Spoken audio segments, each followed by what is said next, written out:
Okay, I've heard it all the reasons why you might not want to spend any time planning your homeschool year. Like, I'm spontaneous. I just want to do whatever I want to do. Or planning is guessing. Don't you know that you can make all these plans and it doesn't mean that that's actually going to happen? I've heard it all. But today I've got 3 reasons why planning for your homeschool year is actually a good thing. Hi everyone, I'm Pam Barnhill, and I have helped thousands of homeschoolers beat burnout and bring more joy to their homeschool days. Welcome to 10 minutes to a better homeschool. Okay, hold on, it's going to be a wild ride. I've only got 10 minutes to tell you the 3 reasons why I really do think you should consider putting some effort into making a plan for your homeschool year. And I know I said the E word, effort, and we really worry that we're going to put in all this effort and that all of this planning is going to be for naught, because what's going to happen is we're going to kind of get to the week 3 of our homeschool year, and all of a sudden the whole thing's gone off the rails and these plans are useless. These plans aren't working. And you know what? That could very well happen if you haven't planned it the right way. So that's the first thing I want to tell you is there is a particular way that you can create plans for your homeschool that are going to make your life easier and are not going to cause more stress for you. And yeah, little mini commercial here. We teach you how to do that in Put Your Homeschool Year on Autopilot, which you can find at pambarnhill.com/autopilot. So if you're listening to me thinking, I really need to figure out how she does this, that's where you want to go. But let's talk about the 3 reasons. So the first reason why you're going to want to plan your homeschool is because you have to. You have to plan to do something for your homeschool. And if you don't, you're going to end up a little bit frustrated that nothing is getting done. Unless you are like a hardcore, die-hard unschooler, which is totally a thing, and I totally get it. But a lot of us aren't, and we have husbands and family and other expectations put on us to do more active teaching of these children. We have to have something that we're going to teach. We have to have something that we're going to do. So you can either spend a little bit of extra time in the summer doing it, or you can be scrambling each and every week to do it on the weekends before the homeschool week starts. And I think this is what a lot of people end up doing. And homeschooling just becomes kind of like a drudgery because you're spending so much of your weekend time doing it. So I have always been of the mindset that get me into this mode in the summer and let me spend a few hours. And by a few hours, I've spent as many as 20 or 30 hours in the summer. I've spent as few as 8 hours in the summer. It just depends on how detailed my plans have been. But let me get into that groove, get into that mode, set aside a little bit of time and get it done.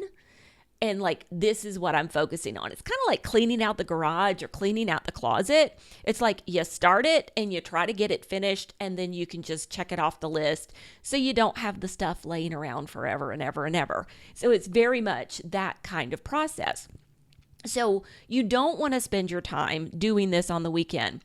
I'm actually trying out a new idea this year that I have never done before. I'm not ready to talk about it yet.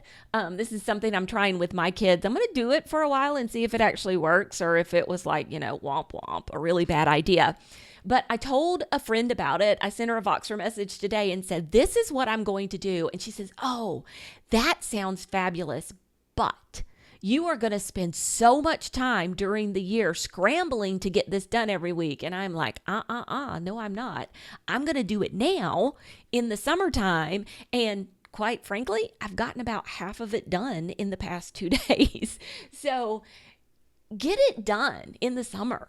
Don't spend your time during the school year worrying about planning, because a lot of times what happens is if something comes up on the weekend that you would really rather go do, or some emergency comes up and you miss your planning session for the weekend, it just throws you off for weeks and weeks, and then you stress about it. So then not only do you have the planning to do, but you have the stress about the planning that's weighing you down and bothering you.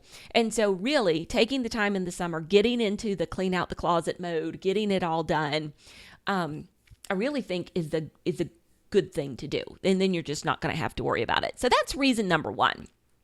Reason number two to spend some time planning, and this kind of gets to the heart of what homeschool planning really is. So let me start with what homeschool planning is not.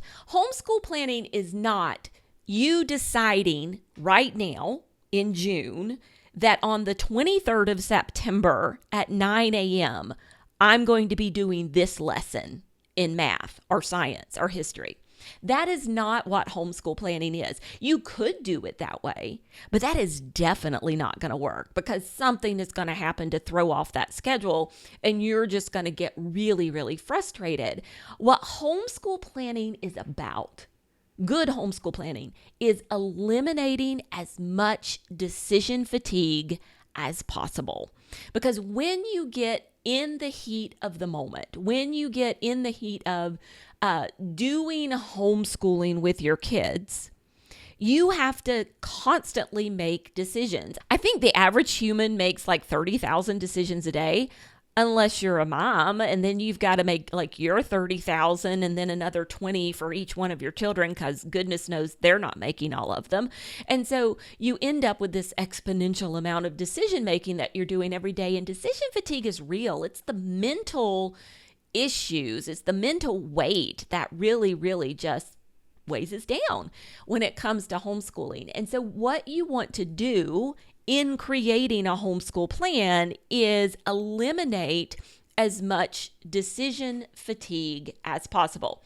Now, you have to do it in a way that doesn't box you in or tie you down to specific things at specific times, but you want to eliminate the decision fatigue. So when it's time to do the next thing, you know exactly what to do. Which brings me to the third reason why it is totally worth your time to plan. And that's because you want to plan for good days.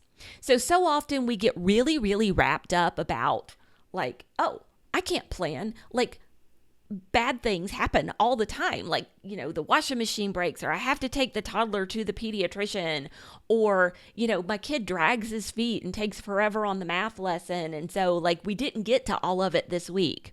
It's totally okay. We're not planning for the bad days. Actually, having a plan for the bad days is part of your homeschool planning, but that's a totally different podcast. But what we're planning for when we create this optimistic homeschool plan in the summer is we're planning for the good days. And, normal days happen. If they didn't happen on a regular basis, then they wouldn't be normal, right? And so you know what normal is in your life, and normal days happen fairly regularly. And that's what you're creating your homeschool plan for. You're creating your homeschool plan for the normal days, for the regular days, for the days that aren't bad, the days when you're looking around at 9 o'clock on a Wednesday morning, you go, everything's going pretty good. Let's do a science lesson. Which one are we going to do? And so you pull out the science lesson that you've prepared and you're ready to go. And on Thursday morning, if you wake up at 9:30, you're looking around, everything's going pretty good. Let's do the next science lesson on the list. And so that is the kind of homeschool planning that you do to eliminate that decision fatigue and be ready to go when those good normal days happen. And you know exactly what to do next. Because if you're standing there at 9:30 on a Wednesday morning and you have no science lesson prepared, that good normal day that you were having, I can just about guarantee you is going to completely go off the rails. And so we want to be a friend to ourselves. We want to take care of our future self. So always ask yourself when you're doing your homeschool planning is, how can I take care of future me? What can I do to make future me appreciate me when we get to the future? Because that's really what we're after when it comes to homeschool planning. 3 reasons why you should take some time to do some homeschool planning this summer. And if you are just not sure where to start or how to do this magical planning that doesn't boxed you in, then we can totally teach you how to do that. A couple of options for you. You can just come on over and check out the course at pambarnhill.com/autopilot. Or if you'd like to dip your toes in and just try some planning pages, you can find those at freehomeschoolplanner.com. All right, I will be back again next week. Next week, my guest and I are going to be talking about how do I plan if I am not a planning person. And so we'll be back again with that one. Until then, if you're homeschooling right now, because I realize it's summer for so many of us, keep on homeschooling.